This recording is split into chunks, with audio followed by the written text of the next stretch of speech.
Hi, my name is Emeka Morrow, and welcome to Growth is Personal. Each week, I share insights and strategies that will equip you to accelerate your personal and professional growth and bring you conversations that will empower you to thrive in life, career, and business.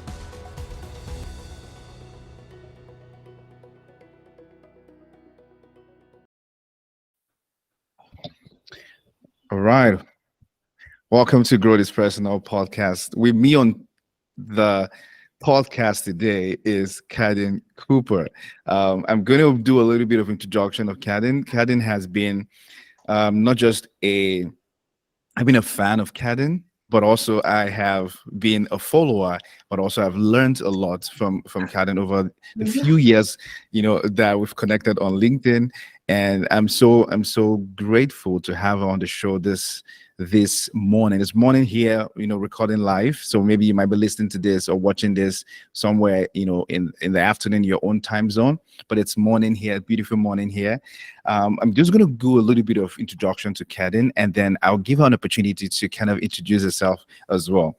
Kadine Cooper, also known as Coach K, is a highly experienced and skilled career and life transition coach, facilitator, and speaker. Her expertise lies in helping clients navigate the future of work and its impact on both organizational and people strategies. Kadine works with clients to regain clarity on their career and life goals and reclaim their self-worth, empowering them to show up as their authentic selves so that they can pursue their dream job and create the life they want with increased confidence. I love that. I love that. She helps clients overcome challenges that may be holding them back and provides the tools and resources they need to design their career brand while making a meaningful impact in their field. With her framework, Kadine equips professionals with skills and assertive presence they need to advance their career while making a positive difference in the world. This is the full book on its own. Whoa, like what you do is so refreshing because in today's day and age, I was giving a talk, yeah, was it yesterday or 2 days ago, and one of the things I emphasized was the fact that it's so busy right now. People are so overwhelmed. But when you hear, people who have a genuine heart to help people navigate these times, it's so refreshing to know. And I mean, that's a great task that you've taken on yourself. So, Kadine, welcome to the show. And Thank yeah, you. please, let our audience know who you are more detailed than what I've just read, and Yeah, so that we can go on. absolutely. So thank you so much, first and foremost, for having me on. And like we were chatting behind the scenes a little bit and saying this is a long time coming. And I'm Right. just honored to be sharing this space with you because I think you are such a true gem to this community. You are so insightful and have so much knowledge. So for me, it's an honor that you would even allow me to share space with you on your Thanks. platform. But yeah, as you said, my name is Kadine Cooper. I'm a career and a life transition coach. I'm also a boy mom. I've got 3 beautiful boys.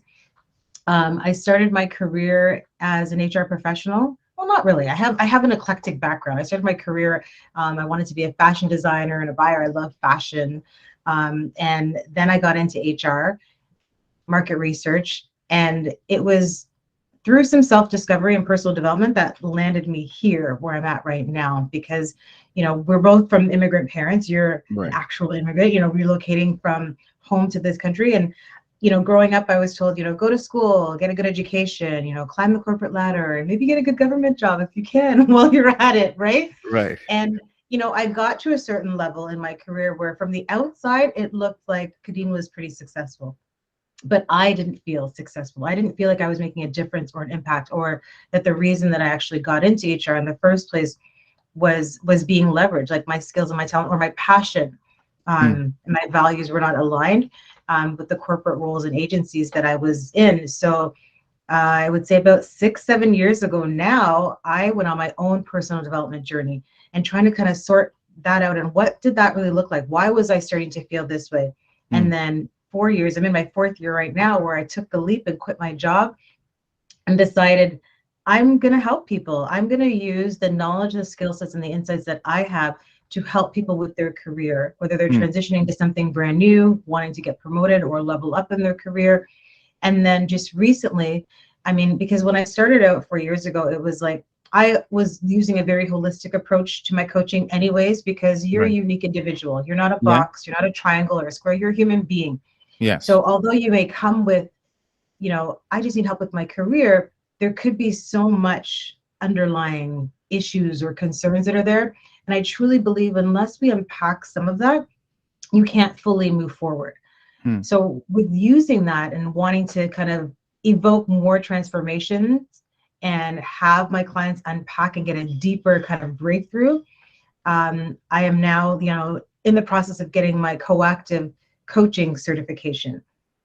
And so one of the methodologies that they use there is there's a belief that, as human beings, we are all naturally creative, resourceful, and whole. We don't need fixing.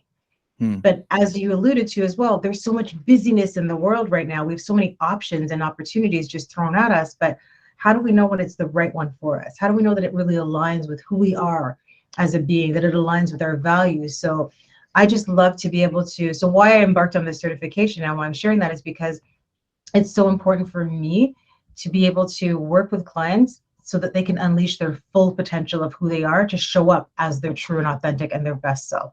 So Mm. I'm on that journey right now and I'm absolutely loving it. Awesome. Awesome. That's a beautiful introduction. And some things you mentioned there are really key, Hmm. especially for the fact where you talked about being able to the love for what being able the desire to help people, Hmm. and the fact that you also had to go equip yourself, or you're equipping yourself to be in a Mm. better position to help you, because I think it's also something we need to emphasize, because people who are passionate, people who have vision, people who have a sense of purpose oftentimes get derailed in the act of helping, that they don't Hmm. understand that they also need help, and they also need to improve themselves to be able to give more, Right. of value. So I like the fact that you're doing something, you're educating yourself, you're equipping yourself with the right tools and knowledge to be able to help people better. So Yeah, great one, great definitely. one. So I want to go into your journey. When I start, having conversations like this, I want to have a context to where you are today. When Hmm. looking back at your journey, what can we understand to, and you touched on this in your introduction, but give us a little bit of context to where you are today and where you were, say, in the last 10 years. What Hmm. do we need to understand to see how your where you are today? There's what can we I think I want to put it this way. What are the things we need to understand that would help us understand your journey to where you are today? And Yeah. how are those, what have you been able to take from that past to be able to influence your current state, if Hmm. that makes sense? No, that makes total sense. Um, so I would say everything is learning, right? There's no failure. I feel like my past in terms of my career and even life experiences is what I've leveraged to equip me to be able to do the work that I'm doing right now, right? To Mm. be able to relate and to empathize, and just provide individuals with life experiences and context. So having that corporate experience, I can now help mid to C-suite level executives with their corporate experiences. How do they navigate that, right? Had I not had that, I wouldn't be able to serve that type of clientele. Mm. So leveraging, and I'll tell you this too, when I first started out, like I was someone that always thought that I would work for someone. I never sought out to be an entrepreneur. This is in a space that I was, seeking. But so glad that I'm here right now. um, but I always thought that I would work for someone, right? So because of that corporate experience, I always thought, you work for an individual, they hire you. Um, but what led me to this place right now was the feeling of lack of fulfillment, the feeling of not being supported with my career goals and my trajectory. And so I came to a point where the last organization that I was working with, and I wanted to get into coaching. I even was able to willing to maybe make my role hybrid within the organization. And they were like, yeah, no, maybe not now. And I was like, I'm in my 40s right now. I'm like, I don't have time to waste. Like, Mm, if you're not going to support my career goals and my trajectory, then I'm wasting my time here. And it was just that realization that I don't have time to waste. I don't want to waste any more time. I was so trusting in my career goals to organizations and to leaders. And then finally, one day I was just like, wait a minute, but you don't get to control that. And if you're not going to support what I want, then what am I doing here? mm, And so I met an amazing coach, thankfully, earlier on, like 4 years in to this journey after I quit my job. And he was like, Kadine, then it was like, he's like, you got 16 years experience in HR. He's like, go out there and help people. He's like, why do you feel you need to do it under an organization? And I was like, I never thought of that. I never thought that I could do it on my own. And so if it hadn't been for him planting that seed and really pushing and motivating and encouraging me to just go out there and do it, I wouldn't be doing it right now. I would have fallen back into doing it under someone else's umbrella with their vision and their goals. But now I get to use my own vision, my own passion, and my own goals to really be able to serve individuals. And there's nothing more meaningful than that. And that's kind of how I got to where I'm at right now, to be able to kind of serve individuals the way that I feel that people really need to be treated and served and equipped it with. So mm, all the behind the scenes HR knowledge and stuff that I have, I'm sharing it. I'm telling you, mm, what are managers looking for, right? What can be a differentiator between yourself and other potential, candidates? What mm. really lights you up? And unpacking, that's where the deep methodologies that I use, because it's really about making you shine as a professional in your industry or in your field. Mm. Awesome. Let's talk about career transition. I want to talk the because now people are more than ever looking for options. People Mm-hmm, now are looking within and asking themselves some critical questions like, what am I doing? mm-hmm, How far do I want to go with this current job, for example? But what else can I do? Like, what else can I do? Now, you've been able to make that transition from, 9 to 5 or working with an organization to running your yeah. own coaching company. So, talk to us. What is when it comes to making transitions from one Mm-hmm, career to the other? What are the things that comes to mind in terms of what are the skill and values that you need to be able to have, or the mental shift that needs to happen for you to begin to make mm-hmm. career transition? You know what? The last thing that you said is the key part, I think. It's the mental, Mm, right? It's knowing that you can do it, having the confidence that you can do it, and then figuring out what do you really want? Because so many of us, like, it's hard, especially for a coach. I mean, I now have skills and methodologies that I can use to help pull it out of my clients, but it really starts with, what do you want, Amika? Like, you can say all these things, but what do you really want? What really motivates you, and what are your values? So it's what you want and your values, and unpacking that to determine what is the right transition for you.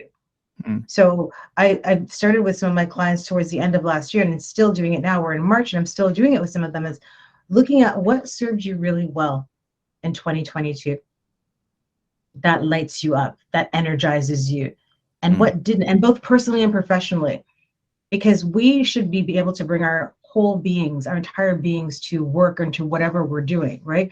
You shouldn't have to, and this is something that I did for so many years, which is why I speak to it, is I would compartmentalize who Kadine was. You had the wife Kadine, the mom Kadine, the corporate Kadine, the daughter Kadine, the friend Kadine, the sister. Now you just have Kadine.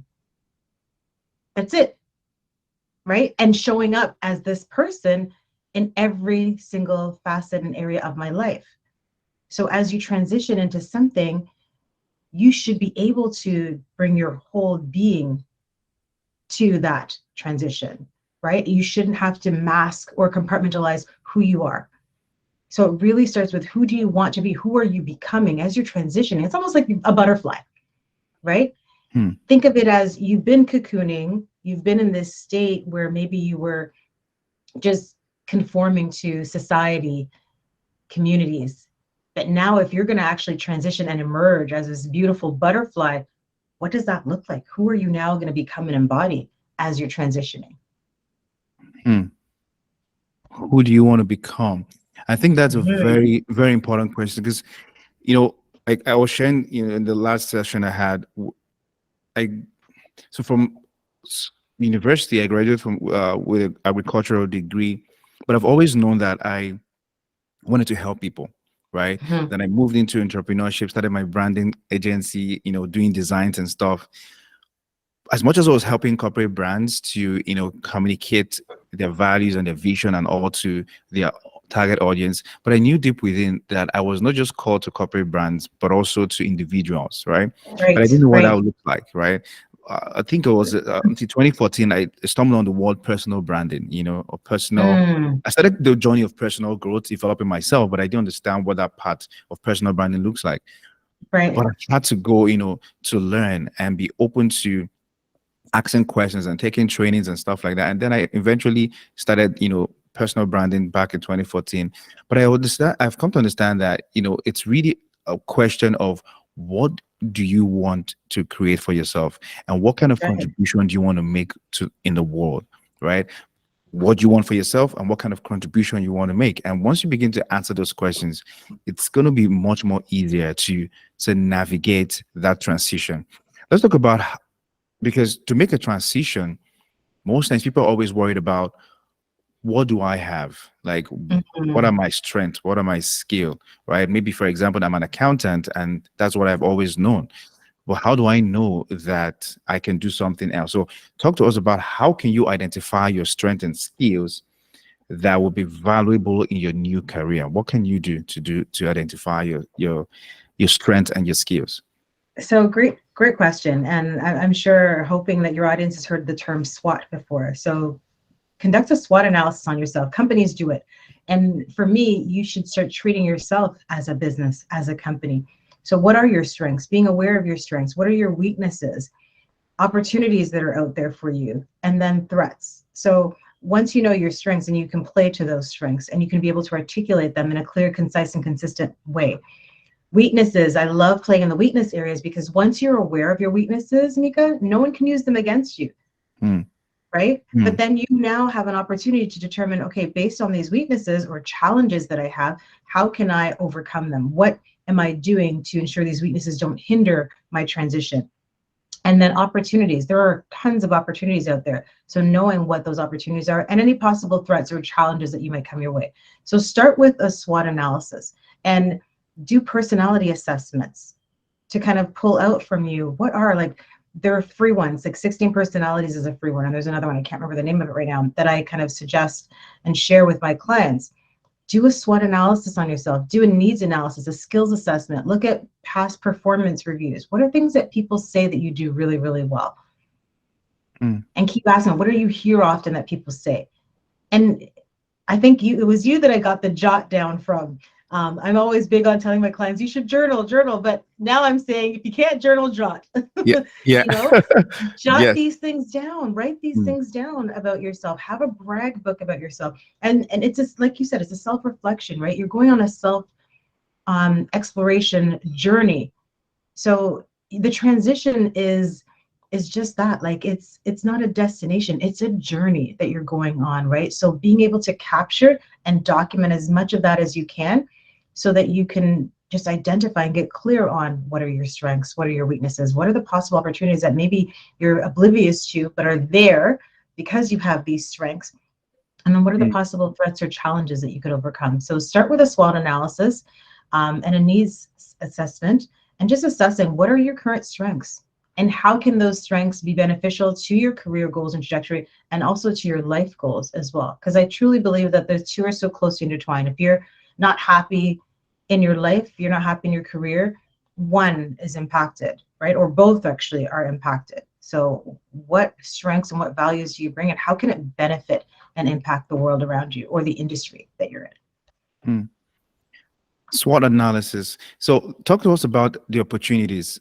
Because I'm Mhm. thinking when you talk about opportunities, are there is there a time where you see an opportunity, but you know that you are not there yet to tap into the opportunity, based on the fact that you haven't really, utilized that strength to the point where you can pursue that opportunity. So what if when is the right time to chase an opportunity? Mhm. Do you have to have all the strength all figured out, or do you just jump right in, hoping to develop your strength? So talk to us about that transition there. It's one thing Oh to my, know your strength. It's one thing to know there's an opportunity, but it's one thing to now make the leap. So yeah. how do you figure that out? You know what? Just do it. Do it scared.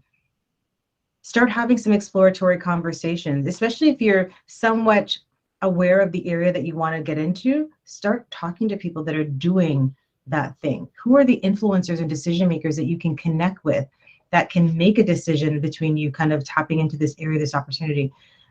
Kick fear to the side, and just go out there and do it. How badly do you want this transition, this transformation in your life?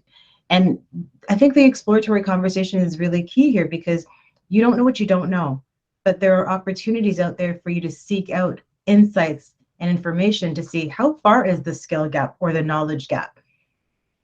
And sometimes it's will over skill just by you connecting with the right person. And Maya Angelou, has one of my favorite poets, has that quote that says, people will forget what you said, people will forget what you did, but they will never forget how you made them feel. Mm, And being in a position where I was the lead talent advisor, I've hired people just by how they made me feel. Did they actually, how mm, determined and driven were they to join this organization or to get into this role? And then mm, ensuring that the manager, obviously, that they were going to be working with was willing to train and to coach them. Because we don't know what we don't know. But sometimes, I mean, someone had to give you an opportunity, someone had to give me an opportunity. So does this individual have the wherewithal to put in the work, mm. you know, to make that transition, that transformation? So the opportunities are out there. We just have to seek them.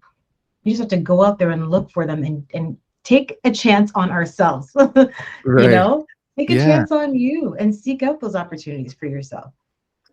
You mentioned something about feeling, and I think I want us to explore that. So, how do you make people feel?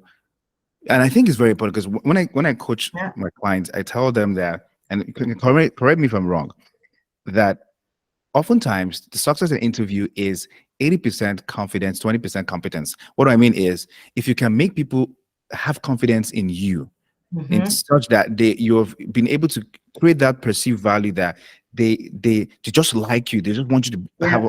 even if they can't Yeah. really vouch for your competence. Most hiring decisions or most decisions are made based on just confidence. So how do Hmm. we make people feel?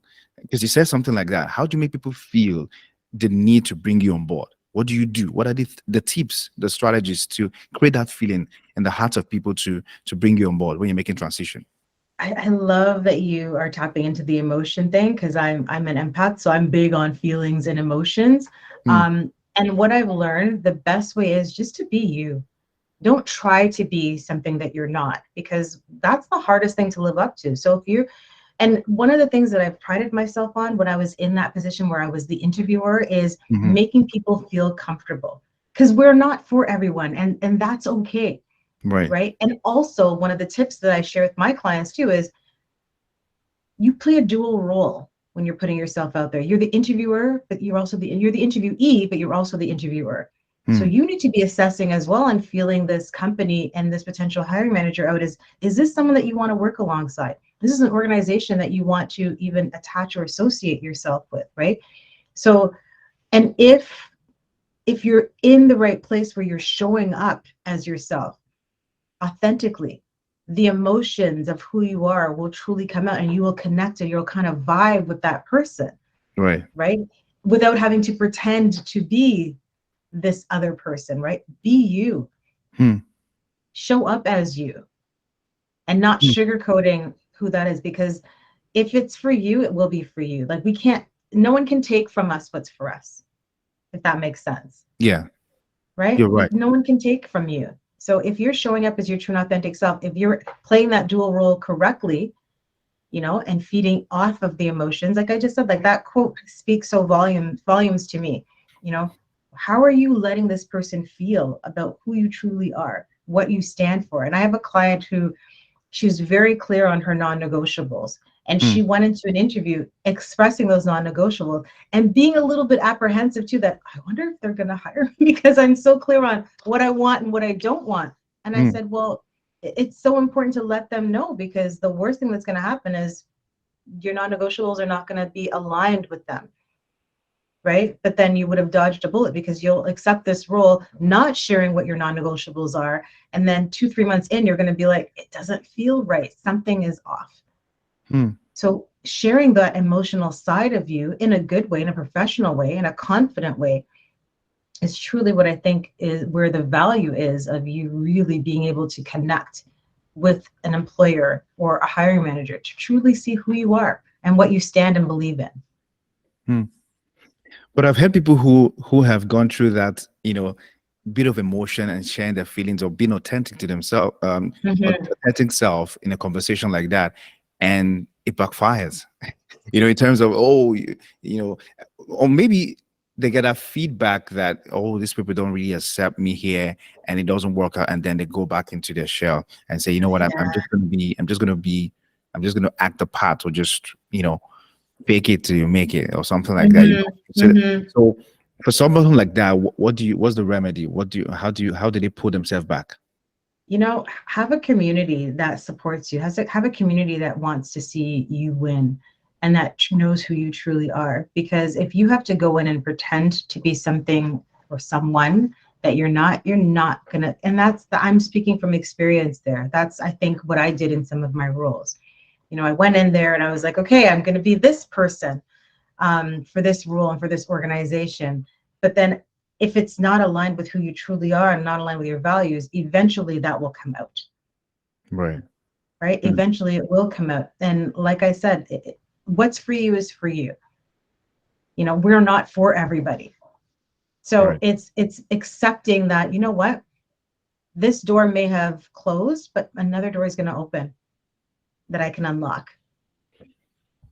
Mm, So having that support system, though, I think is key, because it can be demotivating. It can be deflating especially when you think this is an opportunity that I really, really want. And then you're not identified as a successful candidate because of X, Y, and Z. But knowing that you were true to yourself and that you did your best and you laid it out on the table, you have no idea what the behind the scenes are going on, what this manager is really looking for, mm. whether the personality was a fit, your experience was enough in comparison to other candidates. Like, you have no idea, unless you're able or lucky enough to get feedback. Mm, So it's something that you can't really take personal, or try not to take personal. Like, they're business decisions at the end of the day. mm. Yeah. So I think essentially you are responsible for how you show up, but also we must Mm-hmm. understand that we can only control what we can control. We can't control how people Exactly. feel. We can't control the decision people make based on Yeah. how feelings, but we can control how we feel and how we want to show up. And when we know that we want to be our authentic self, and that's what we're going to do, right? Yeah. Regardless of how people perceive it. I mean, Exactly. there are ways to make people perceive you in a good way, and like you've Mm-hmm. mentioned. But once Mm-hmm. you've done that and it still doesn't come, the expected outcome doesn't, you still get expected outcome, maybe positive outcome, doesn't mean you have to change. You just keep being Right. authentic self, because who will recognize you, and that authentic self will recognize your authentic self. And yeah, great, Exactly. great And point. your audience, your employer is out there, right? The Mm, right one for you is out there. right. Let's go to networking. When you're making transition, oftentimes it's about, there's this statement that who you know is as important as what you know, Yeah. right? Yes. So talk to us about how important is networking to transition into a new career. Number one, how do you even network to start with? Like, how do Mm-hmm. you make, some people are in the point where they don't know how to navigate networking, right? Or Yeah. should it be a different term? Is networking something that's overused and now a scary term? So talk to us about networking. So I'm sure you've heard the term before as well, that your network is your net worth. Yeah. And networking, maybe it should be changed to relationship building. Who are you building relationships with? Who are you connecting yourself to? Because building relationship is a true component of networking, and casting a broad net, I always say too. So how to start? I always say to my clients, make a list of the influencers and decision makers, either in an industry or an organization that you want to connect with, and have those exploratory conversations. But it's not a one and done. In 2 or 3 months, circle back to that person. And just small pleasantries, either you're liking and sharing or commenting on something that they've posted, or you're reaching out to them and just say, hey, just checking in, was thinking about you, how are things going? But just continuing to build those relationships with individuals. So not viewing it really as networking per se, with an end goal in mind. Oh, this person knows so and so, or this person can get me into this job. But really genuinely building relationship with someone and asking them, like, how did you get to where you are right now? What would you recommend or suggest? But by creating and developing those relationships, people do business, like we said, with those that they know, like, and trust. Same thing, people hire those that they know, like, and trust. So the more that you're making yourself visible, genuinely visible, and genuinely connecting with individuals, that's what's going to speak volumes to someone.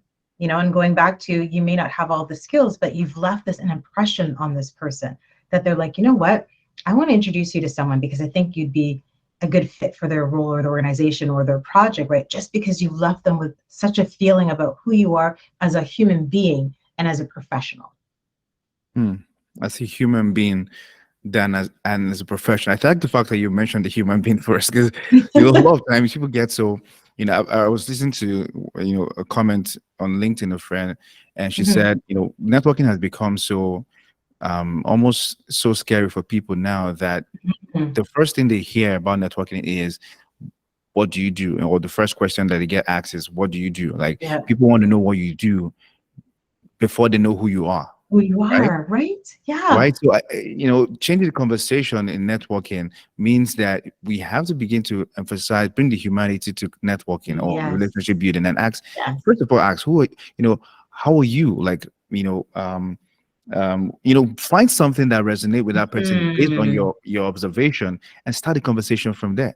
Because a lot of times people just come and just say, oh, so what do you do? And once they said what they do, conversation ends, right? I mean, sometimes you can start from what you do, but it doesn't bring that the heart to the conversation, right? Exactly. No, I couldn't agree with you more. And I like to personally connect with individuals like yourself, like that.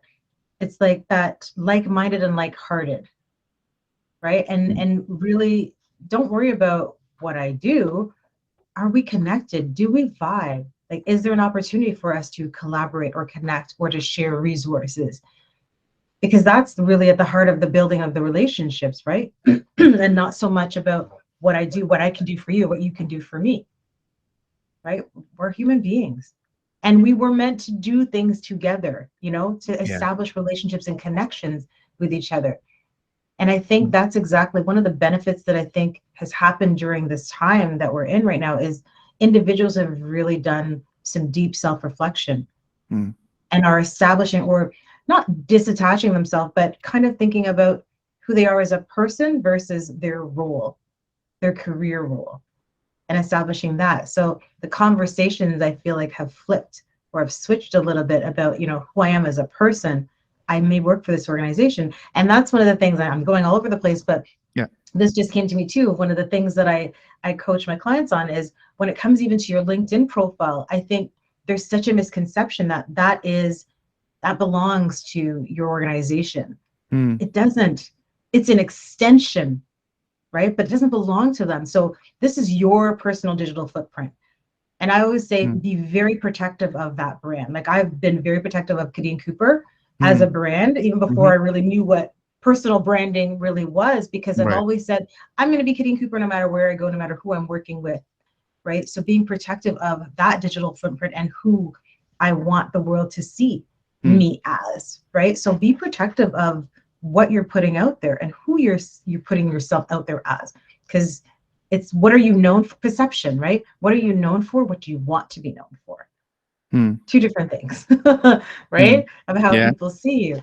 But I think I kind of went all over the place there with that response. Yeah, I mean, that's good. I mean, I like the conversation, the way it's going, because you brought something about LinkedIn, and I think it's something we need to also talk about. Because a lot of times you hear, I see people, and it's good, you can say you are, for example, an account manager at so and so, your description there. But people, what you said about knowing that your LinkedIn profile is your personal profile, Yeah. right? If you choose to showcase your, where you work, it's, I mean, it's up to you, but Right. you own that profile. And it's also for you to be able to position yourself. Like you said, when you're trying Exactly. to transition, oftentimes people wait till something happens before they begin to think about transition, maybe a Yep. tragic moment or something. But transition can even happen when you are currently Yeah. in a particular role, and one way to do that is to begin to position yourself, on LinkedIn. So how have Hmm. you been able to navigate that yourself as a personal brand on LinkedIn? Well, I think for me, it was a little bit challenging because having been known as a recruiter or a talent advisor, even when I was trying to make the transition as a career and a life coach, people would still reach out to me for recruitment opportunities. And I was like, Mm, I'm not doing that anymore. Right. So having to intentionally put myself out there as a coach, starting to share and be an influencer in that space.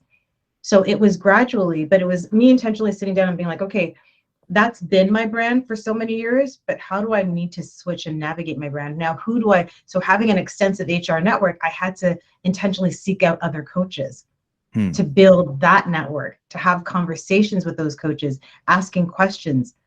How are they showing up? How did they make that transition? Right? What's really important for them as a coach in terms of their persona? And just leveraging, taking pieces. I always say, take what resonates from you with you and leave the rest.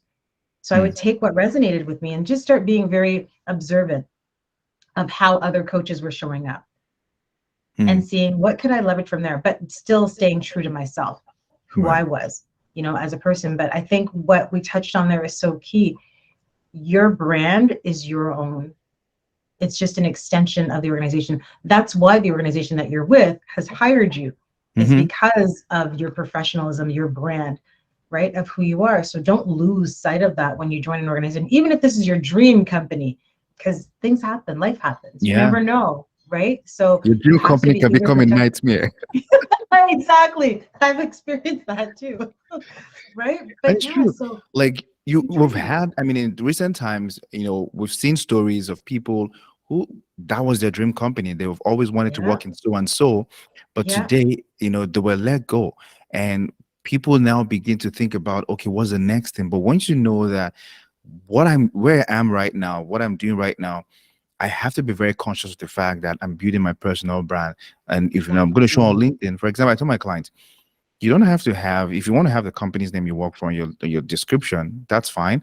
But I always Hmm. say you- ne- your personal brand should be, your LinkedIn profile should be a reflection of your personal brand. So whatever it is that you do or what you want to be known Yes. for, that should be what you should be highlighting for your description. For Exactly. example, if you're, example, like account manager so and so, but you also are a public speaker or you are a designer, Exactly. put that up there, right? Because I Exactly. always believe that we are not just called to the gift, the talents, the experience we have Hmm. if we only think that it's limited to a job, then we're doing ourselves a disservice. We must understand that Yeah. our gift and talent and experience calls for multiple expression. We can do so much Exactly. more. And LinkedIn is one platform that I know that you can really position yourself. I mean, the fact that I got to know you Yeah. was through LinkedIn, right? Yep. Exactly that. No, but I mean, that's such a key point is you were hired because you have X, Y, and Z skills and talents, right? Mhm. And you're multifaceted. So you're not just an account manager.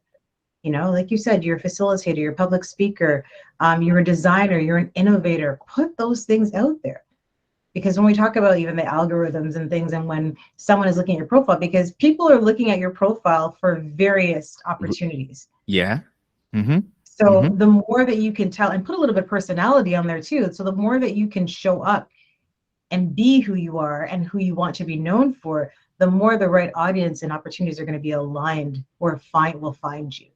Right. So don't discredit the fact that others are viewing your profiles, even when you're not looking for things. People are watching, Mm. people are looking. Let's talk about education. What is the role of education and training when it comes to career transitioning or career transition? Um, Hmm. and why I'm asking this is, oftentimes people wait for, they feel like they have to go to, and I'm not saying go to school is not is a bad idea, but Hmm. how? beyond just going to take a degree again, or maybe because you want to make transition, number one, what's the role of education? But also, how can people begin to prepare themselves for transition and even in their current job when it comes to training and education? So I think before, and I have clients that are like, oh, I need to go get this certification, or I need to go get my master's degree. It's really establishing and finding out, is that really what is needed or what is Hmm. required for you to make this transition? Because your experiences, your current experience and skill sets and strengths, your life experiences or industry knowledge and experience might just be enough to get you into the transition, to get your foot into the door.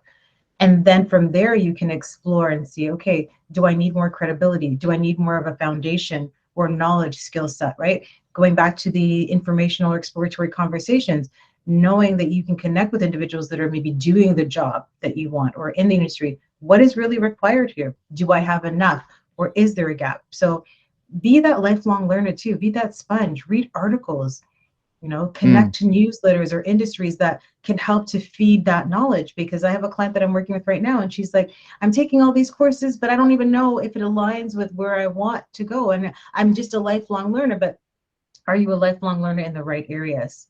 Are you a Mm. lifelong learner and feeding yourself with the knowledge and experience and expertise that are going to support that trajectory that you're looking, or that transition that you're looking for, right?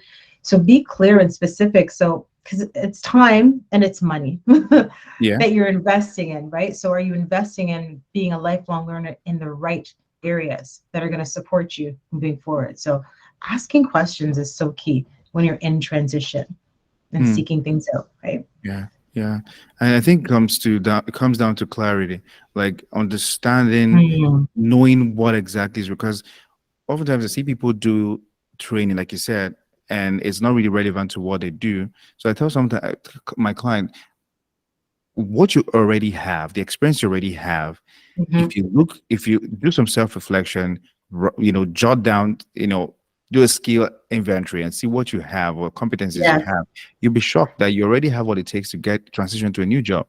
And then when you exactly. get to that new job, you can then begin to figure out what exactly is required in the job, because now you're in the job, you're going to take skill specific skills or specific training that relates to that particular thing that you're doing, rather than Mhm. doing it from the outside. And then when you come in, you probably, oh, I never even needed this training because I don't even need it Exactly. in the job, right? So Yeah. I think it's important to have that clarity there when it comes to transitioning. Yeah, and Okay. just to add to that too, one of the exercises that I do with my clients, I think everyone should have 3 different versions of their resume. So you have one resume that is like your master, that has everything that you've done from the time that you start your professional career, because that's what you can cherry pick. Those are the transferables that are in there that you're probably not aware of. So all your accomplishments. And then the second resume is one that's more applicant tracking or digital friendly, right? That can go Mm, through the systems. And the third one is more cosmetic. So that's to say, if I was to say, Amika, I want you to send your resume to Andrea. Andrea's expecting your resume. When she looks at it, she's like, you've done such an amazing job. It like jumps off the page to her. It has borders and icons and just looks, traditional, like cosmetically friendly to the eyes and mm, stands out.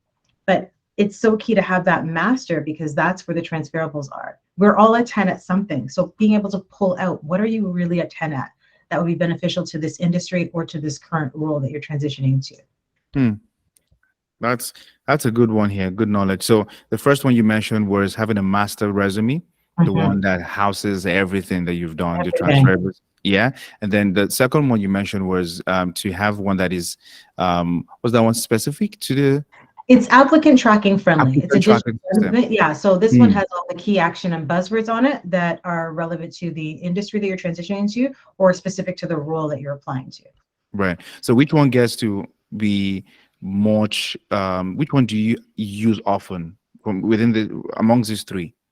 It would be the second one typically, Mm. because that's the one that you're using to submit to an application on LinkedIn or to Indeed, right? So that's the one that really will get you probably a foot in the door. But I think honestly, gone are the days where you could just sit and apply. You've got to be intentional about connecting with that decision maker or influencer within that organization. So great, you see an opportunity, but then just applying to it. What about taking it one step further and picking up the phone or sending a direct message to that recruiter or that headhunter or that potential manager that you could be reporting into and saying, yeah, I just noticed that there's an opportunity there. I'd love to have a coffee chat with you to learn more about this opportunity.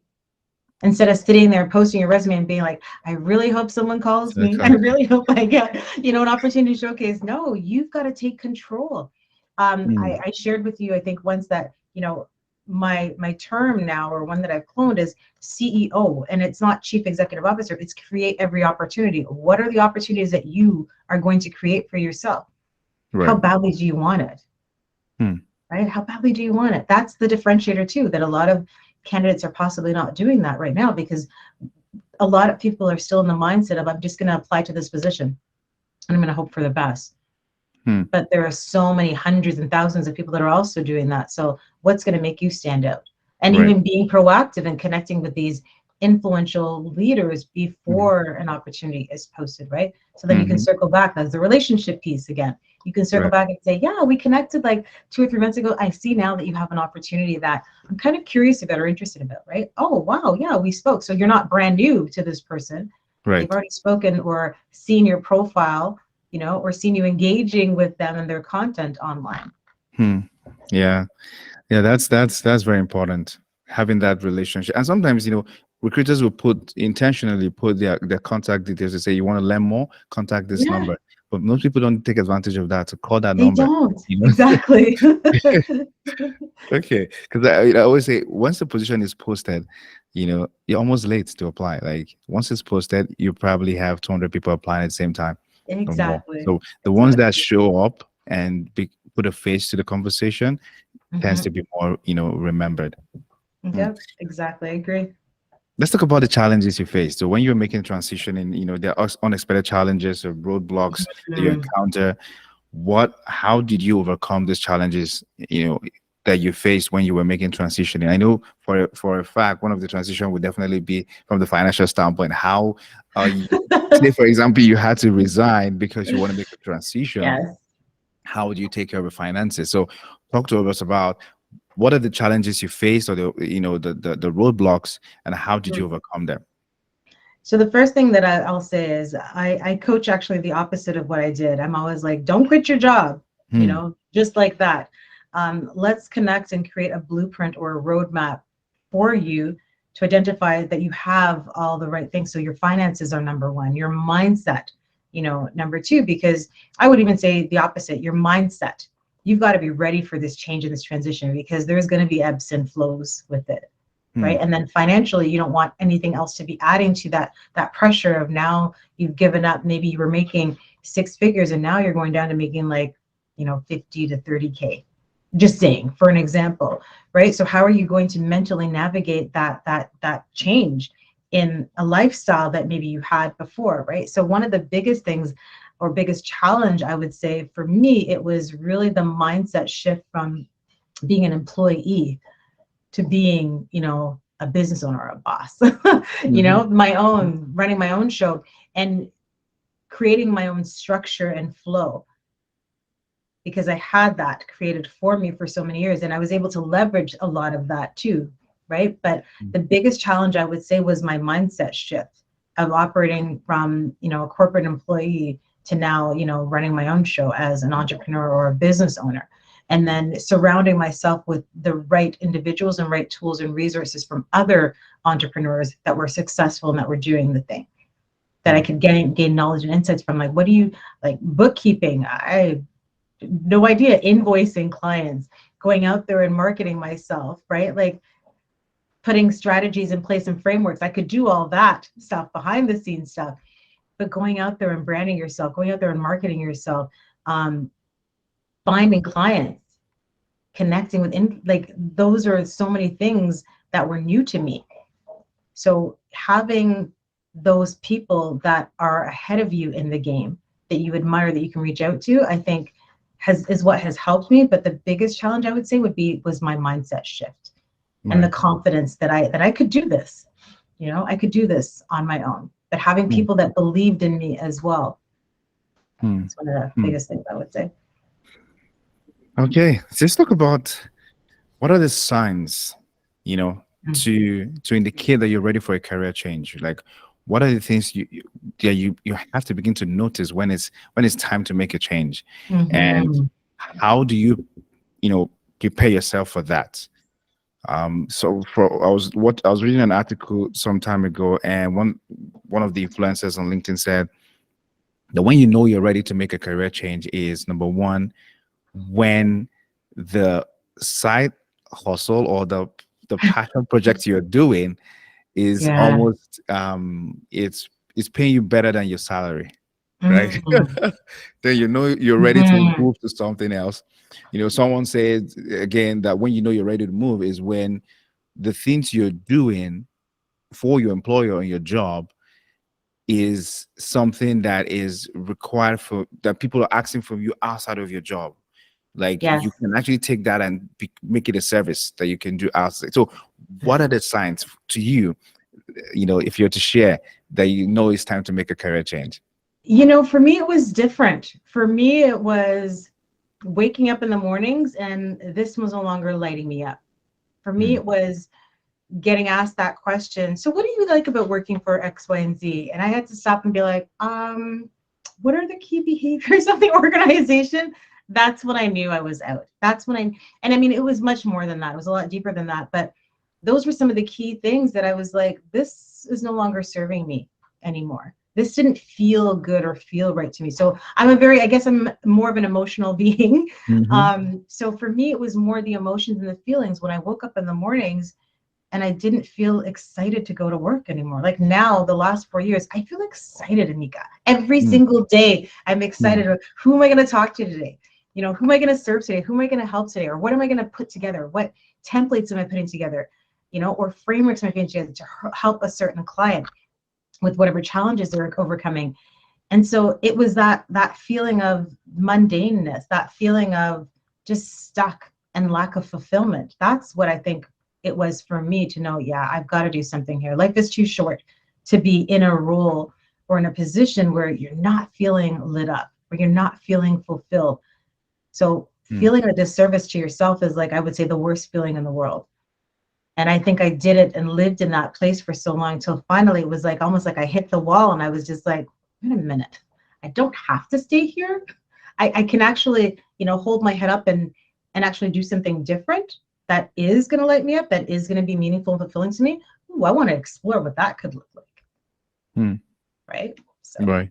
So for you, you had to move out of the organization, right? mhm. What if what if someone who says, you know what, I'm not ready to move out now, based on a Mhm. financial standpoint, I don't think I'm able to stand on my own. What can they begin to do? Yes. No, and I love that you said that, because like I said, I coach the opposite. I'm always like, okay, what is it that you want to do? So you've been doing this for 12 years. So I have a client, and using her as an example, she was in financial industry for 12 years, and she, treated herself to my services for her birthday. And she's like, I just need to figure out what I want to do moving forward. And so that's what we did. What is it going to look like? What do you Hmm. see yourself doing? What are you envisioning for yourself? Is there a true passion that you're interested in, or industry? And so it's figuring out what that is before you make the leap, right? Ensuring that you've kind of got, and not necessarily all your ducks in a row, but at least some of them, so that you know what are you going after Hmm. before you make that leap, right? So seeking out a coach or a mentor, and not because I am one, I'm just speaking of from experience again, that it was investing in myself that I feel like I'm now leaps and bounds ahead in my life and my career that I was. So even if you can't afford it, there are so many mentors out there. Seek one out, ask someone to mentor you, right? Right. And start having exploratory conversations with individuals and doing the journaling or the jotting and reflecting as to what is it that I really enjoy doing. Ask people that are close to you as well. What do you see me doing? What are some of my strengths, right? So doing that soul searching and self-reflection is all part of the process, I believe, in making that transition for yourself. So don't just do it. Don't just jump into it. Once you start feeling, I don't want to do this anymore, or this company, or start taking actionable steps towards identifying what it is that you want now moving forward. Because we grow and we evolve, right? So it's okay to be in something, but then all of a sudden decide, you know what, this isn't feeling like it's serving me anymore. Or I feel like I'm leaps and bounds ahead, but the company is still here. So what does that leap and bound look like? Where do you want to leap into? Right? So Hmm. really identifying that, and then doing things, creating the right stepping stones and actionable steps. I think is what is kind of like the saving grace when you're in transition, but you're still here linked to something because you have a livelihood to maintain. And I get it. I respect that. But the more that you can start doing things to support the transition, I think the better you'll feel, even as someone that's showing up in their current role right now. Because I'm just here right now, but I know what I'm working toward. I'm doing something on the side, you know what I mean? To better myself or to support the transition that I want. Yeah. Okay. We're getting close. Excuse me. So for someone who, is in that transition now, you've moved and you're doing stuff, how do you stay motivated to keep pushing? I had a guest some time ago, and she was at a point where she said, sometimes I even think about going back to paid employment because running a business is hard, and Yeah. not just business. Maybe if you are doing something on the side while working, sometimes you don't find that motivation, you're Yeah. not inspired. What are the strategies to stay motivated, to keep doing the things that you're passionate about, or the things that you really find joy doing, and that you've been able, that has worked for you?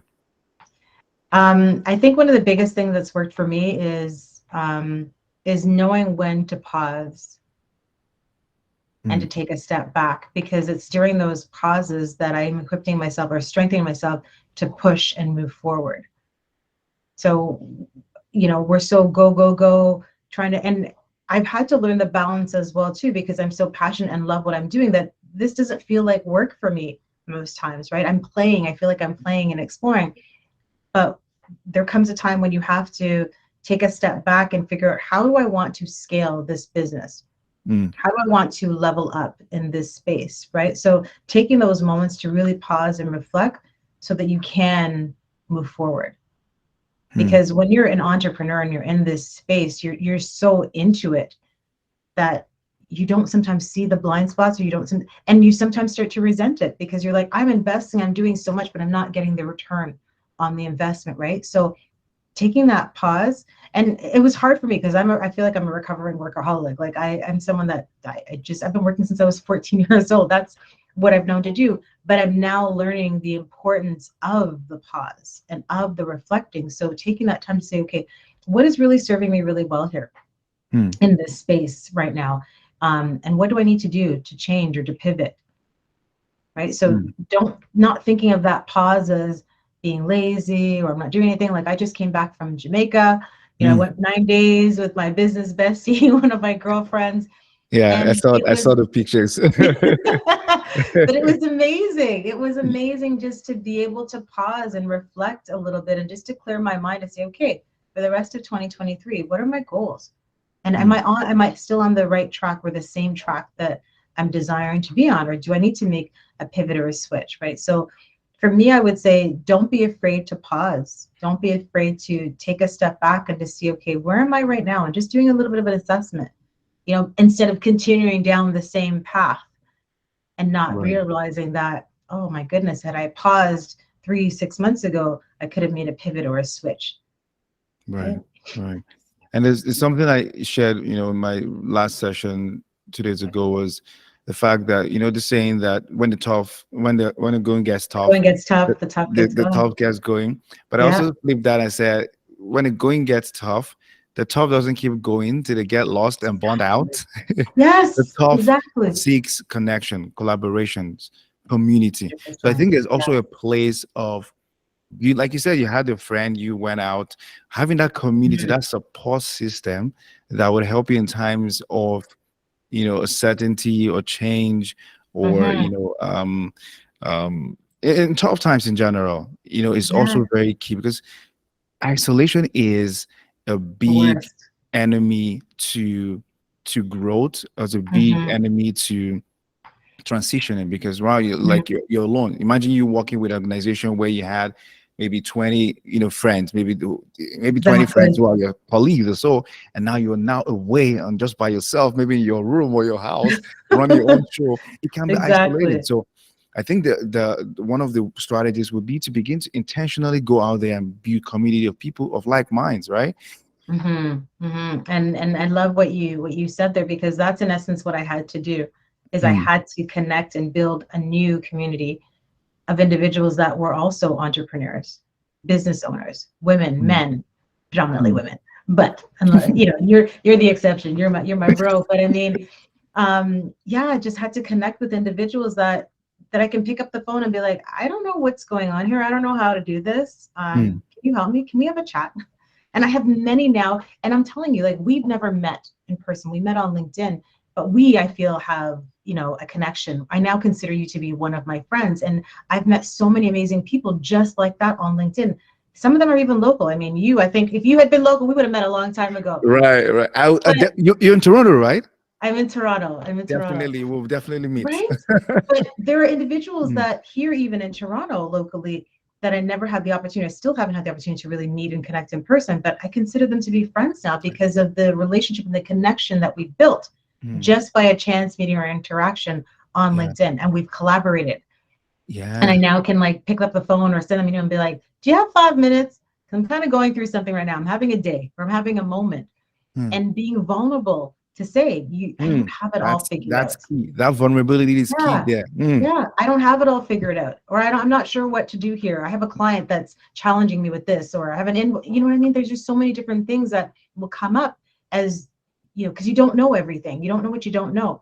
But just having that community, we were not meant to do life alone. We were not meant to Yeah. do this alone, right? So Mm. having those safety nets that you can kind of reach out to and be like, I just want, even if you don't have the answer, I just want to tell you what I'm going through, or I just want to, vent to you or share Mm. with, and just have someone that can kind of pour into you again and fill you up. And going back to the pause or the rest, that's what that does. You can't pour from an empty cup. You can't Mm. serve when you have nothing to give. Mm. So that pause sometimes allows you to replenish yourself so you can go back out there and serve again. Yeah, I think this last part is so powerful because now I see the importance of community. I mean, since I Mhm. launched this podcast, for example, one of the things that have kept me going is just the fantastic guests that I've had, Yeah, who we just have conversations. I mean, I take this as a conversation. I me remember too. one of the guests that I had, and he said, why are you doing this? I said, well, as much as I also want to make impact, and I think conversations are really key because I do some solo episodes too, but I want to Yeah, build relationships. I want to connect with yeah, people. I want to there's power in community, and there's also agreed. power in having conversations like this. So Yeah. I think, I mean, you might not start a podcast, but you might just have you might create a community where you can have conversations with like Hmm. minds, because it's something it does to you. It's so powerful. Like, it keeps you it keeps you in check sometimes, because sometimes you might be Exactly. going in a very wrong path. But when you have people who Right. look out for you, right, or Yes. who you also Exactly. call when you feel like you're trying to figure things out, and they can Yeah. provide you some direction, it's so Hmm. powerful, you know. And 100%. also people that can hold you accountable, right? Yeah, Yeah. like that's so powerful. Yeah. And that's the key too, right? Is people that hold you accountable, people that know you, know your vision, know your goals, even though it's not theirs, but you shared it with them. So they can be like, well, I thought you said, and I'll just share really quickly. When I first started out, um, my coach then, fear. I started reverting back to, you know what, I was Mm. 3 or 4 months in and I was like, I'm feeling kind of nervous here. I've got a family to support. I just quit my job. So I started putting applications out there, and I literally had a job offer. And I remember calling him. He was in Texas at the time. And I called him and I said, I'm so excited. I've got this opportunity. I'm going to take this opportunity, but I'm going to do this coaching thing on the side. I'm still going to pursue it, but on the side. And he listened to me for a while and he said, yeah, he's like, you know what, as your coach, as coaches, we can't tell you what to do.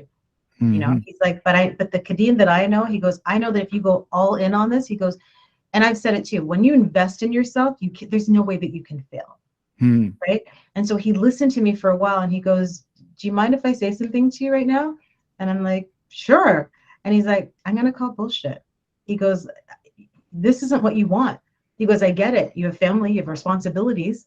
He goes, but I guarantee you, if you accept this opportunity, 2, 3 months in, you're going to be right back here saying, I don't feel happy. I don't feel fulfilled. Mm. He's like, I can't tell you what to do, but think about it. Think about it for 24 hours before you sign that acceptance. And then let me Mm. know what you think. I thought about it, I think, for 20 minutes. And I thought, you know what? He's right. He's absolutely right. Why am I going to accept a position that's going to put me back into the feeling that I was trying to get out of?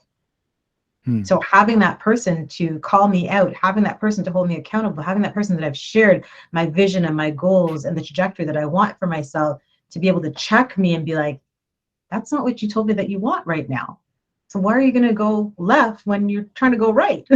Hmm. Hmm. Right? So Yeah. that was really powerful for me. So I'll never forget, and so thankful that I had that person in my life. And I think we all need that person that we can be vulnerable with, that we can be transparent with. So when we are sharing them with something that we're thinking of doing, they can be like, yeah, but that doesn't support what you told me that you wanted. That Right. doesn't align with you. With you. Yeah. And once you find those kind of people, they're a treasure to have. They are. I They know. are. Yeah, because I mean, people can, I mean, running entrepreneurship or just having a passion project or doing something Mhm. that is impactful and helping others, where you don't have someone to also feed from in terms of Yeah. pour into you, can be draining. And that's why you Yeah. have a lot of people today who are burnt out. And guess what, it's not just people who are working in an organization that are burnt out. We have people who are entrepreneurs or doing Yeah. something outside that are also burning out, like they're burnt Yes. out because Yeah. they give a lot and they're making the money. Don't get me wrong, they're making the Hmm. money, but Hmm. they are they're burnt out because they're not fueling themselves. There's no refuel, Yeah. right? Exactly. Yeah, Exactly. great one, great one. So just before we go, I do a final three questions that I ask my guests before they leave, and Sure. you can answer the question in one word, but you can also expatiate on the word. So the first question Yeah. is, and just to build up on what we're talking about, refueling and all, what are the routine, or what is one routine that you would always have to do to stay in sync with what your passion, in sync with what you're called to do and the things you're passionate about? What are the one routine that you've always done that refuels you and keep you going? um, Pouring into myself first thing in the morning, checking in with myself first thing in the morning. So I'm a very spiritual person. So for Hmm. me, it's, connecting with God, Hmm. you know, doing some prayer and devotion and meditating and setting my intention for the day. How does Kadine want to show up? Hmm. How does Kadine want to show up today? Setting the intention for today. I've heard that it's the second time I'm going to be hearing that in this podcast. Oh, really? Oh yeah, Yeah, my last that's guest deep. also shared something about that. Being able to, how they say the best way to predict the future is to create it. So Mm, the best way to predict your day is to create your day, right? yeah, write your future. I have write your future right Oh, here. Yeah, the best way. okay, I okay, love that you said that the best way to predict your future is to create it. yeah. So create your day. Create Create your your day, day. because you'll be shocked at the amount of time that you have to do the things you're passionate about. Like Yeah, sometimes people say, I don't have the time, I don't have the energy, but it's because you're not creating your day. Someone else you is doing create that it. for you, right? And once you Exactly. allow them create your day for you, they're gonna fill your agenda with a lot of things, and they're gonna call you Exactly. when they're not supposed to call you because you've not set your day. That's right. And we could go on a whole different topic now. That we can talk about healthy boundaries and establishing some boundaries. Yeah. Yeah, Okay. yes. The Create your second day. question is books. So Mhm. I always talk about books. What are Mm, if you were to recommend a book that has, you know, shaped you into who you are today, mm. and it's one book, Hall of Fame book that you can recommend Oh to my someone, gosh. what would The that be? pressure, the pressure, the pressure. Because there's so many. I Hmm. think and I'm going to speak to a couple because The Mountain Is You by Brianna Wiest or West, I think her name is. Hmm. That one was really a good read. And that's one that I read back in December because that spoke to my imposter syndrome, my limiting Hmm. beliefs, and me holding myself back from really showing up every day as whether I'm good or bad, just showing up. And the other was Untamed by Glendon Doyle. And for that one, that was the book that really allowed me to recognize, because there's an excerpt in the book where she says, she's in a yoga studio and, she's looking at the women to her left and her right, and she's kind of sending them, positive vibes because for them, they have to say. So when it comes back to what we were talking about of not being financially able to do what I did and just quit your job, right? But looking up from the mundane, from the sleepwalking in your life and your career, and being like, I don't have to stay here. You mean the doors are not locked? I can Mm. actually choose to open the door and walk through it. So that book was one that really touched me, but there's so many others, so Mm. many. Those are Mountain the is two you. that I think stand I out. like that one. I'm gonna Yeah, look for it. Mountain is you. yeah. The mountain Mm. is you. Mm. All right. The last question is, what would you say if you were to give an advice to your younger self?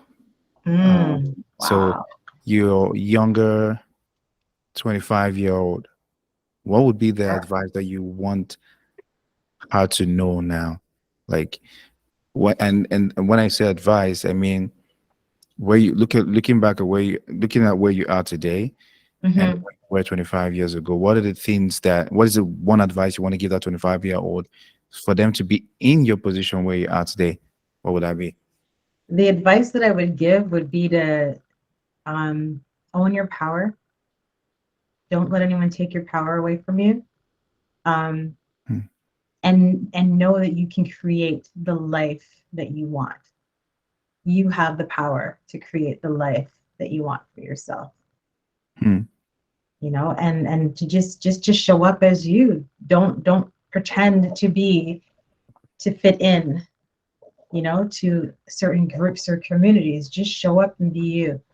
Hmm. And the right person, community, people will gravitate to that because you're now being you. You'll always be you, right? Hmm. But accepting who you are. I think it's more the acceptance piece. So I would just be like, just love and accept yourself. Hmm. So love and accept yourself, I think would be what I would say to my 25-year-old self. Love and accept yourself and don't be afraid to create the life that you want. Hmm. It's a powerful advice because people tend to find themselves and love themselves and show up as themselves, when they're in the late 40s or 50s. And, Yes. and I'm like, that would be, and I mean, it's Yeah. okay. It's never late, but it's better when you start early. When you start, yeah, And yeah. it's better. So, I mean, if a 25-year-old listen to this, 22-year-old, I have a mentee who, she's doing great things. And if you listen to this, you're 22, 25, just Yeah. be you and show Mhm. up as your authentic self and know that you can create the future that you see. Yeah. And yeah, that's so powerful, I Kadine. just want to add one more thing to Mm. that too.